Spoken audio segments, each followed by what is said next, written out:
Hi guys. Well, I know this might not be perfect way of trying to actually make sense of the game, but let me see if I can explain what's actually occurred in the practice game, and then you can work your way through the spreadsheet and see if you can make sense of it in your own time as well. So you can sort of see over here we've got the student's name, the score that's been generated from having posted in your score along here. So whatever your strategy is gets entered into here, and then whatever attempt you have to change the environment, that occurs here.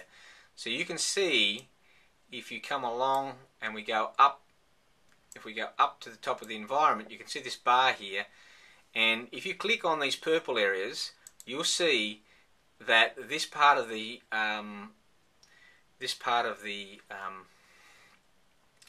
game is where I've set the environment. Okay, there's an easier and clearer way for me to show it to you, which I will in a minute.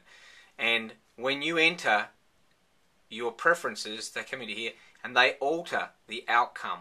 Alright, maybe the easiest way to show you is for me to go right back down to the bottom of the game, and let's have a bit of a look here at what we get. Hopefully this will be clear enough for you. Here you can see this is the spread of investment in the game along this white line here, okay, through here.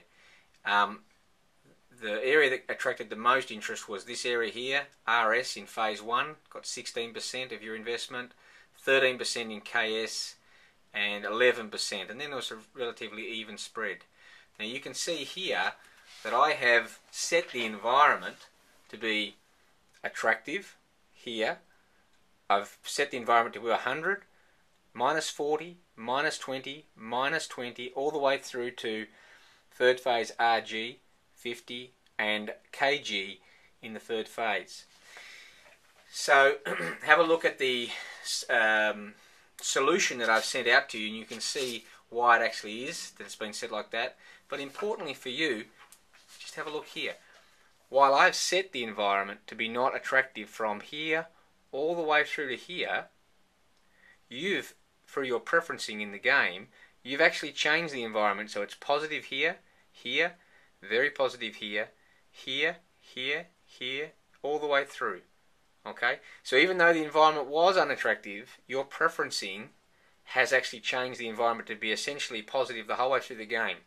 However, nobody preferenced the environment in phase 1 RG or RS, and therefore what was set at is exactly what it stayed at. So if you've invested into RG phase 1, you're going to get a massive return on investment of minus 222.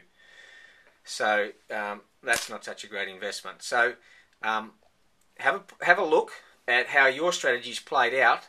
The winning strategy, where are we here? The winning strategy was by Violetta and Fiona, and you can see that they've captured 38% of the niche. Okay, that's important, right? 38% of the niche, and you can see that they're getting a return on investment of 375, which gives them, for the 15 they've allocated, they've actually scored 5,625. And they've also played 15, which has also got 15, which got 15%. Let me just show you what would have happened if someone else had done something similar to this strategy. Let's say that instead of just playing the 15 here, what if someone had played another 15 over here? Okay? Remember what I said to you? If you go into a space that other people go into, it'll drive the returns down. Let's have a look what would happen if someone had come in here and played a 25 in this space. Remember here what I'm saying to you is that Violetta and Fiona have achieved 38% ownership of this niche for a return of 375. Look what happens when we put 25 into here. When we put 25 into here, now they only get a 23% return. Now they only own 23% of the niche, and the return's gone from 375 to 230. Just that one person playing that strategy, if we go through the results of the game, would have put them into around this area here. So they would have still ended up with 85, but they would have been back in the field. Okay, so let's have a quick squiz at the results of the game as we can see them here. you'll see this. All you need to do is go down to the bottom corner. You've got 2 pages in this spreadsheet. You've got the game and you've got the grades. If you go to the grades, you can see the winning score up the very top here, which is the highest return on investment, 666. They get a 15% bonus, which gives them an overall outcome of 100. The next 20% of the class, so down to Dennis, they get 85. The next 20% get 75. The next 20% gets 65, then 55, and then down to 45.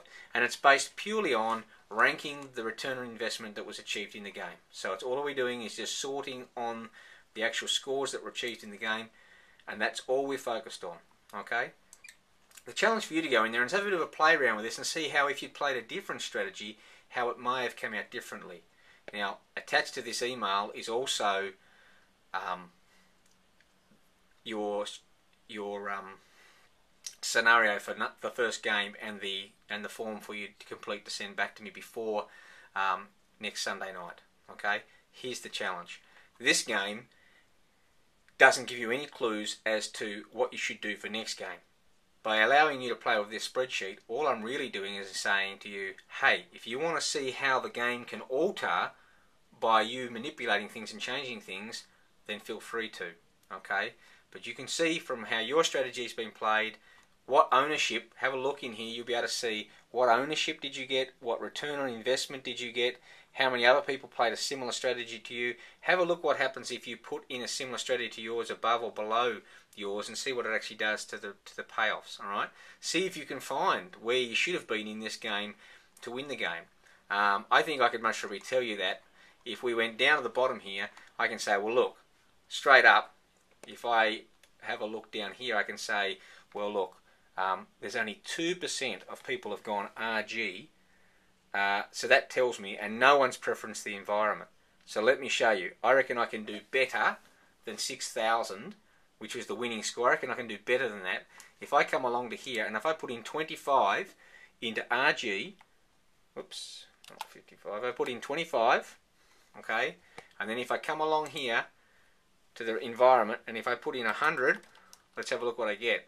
No, it's telling me that because other people are in that spot, I only get to own 58% of this particular niche.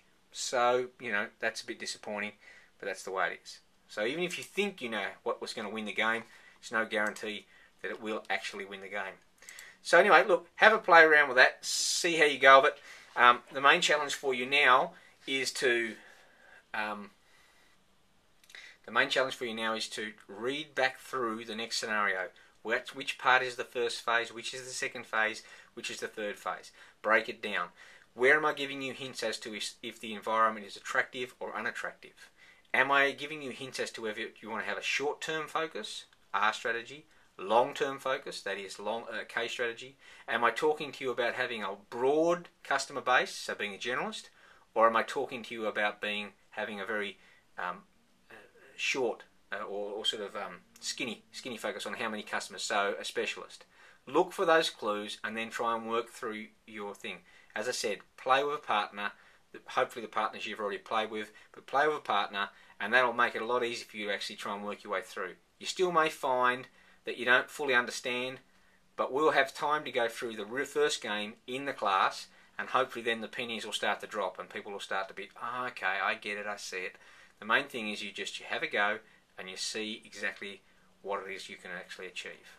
Alright guys, well done so far on the first one, and let's see where we get to with the second one.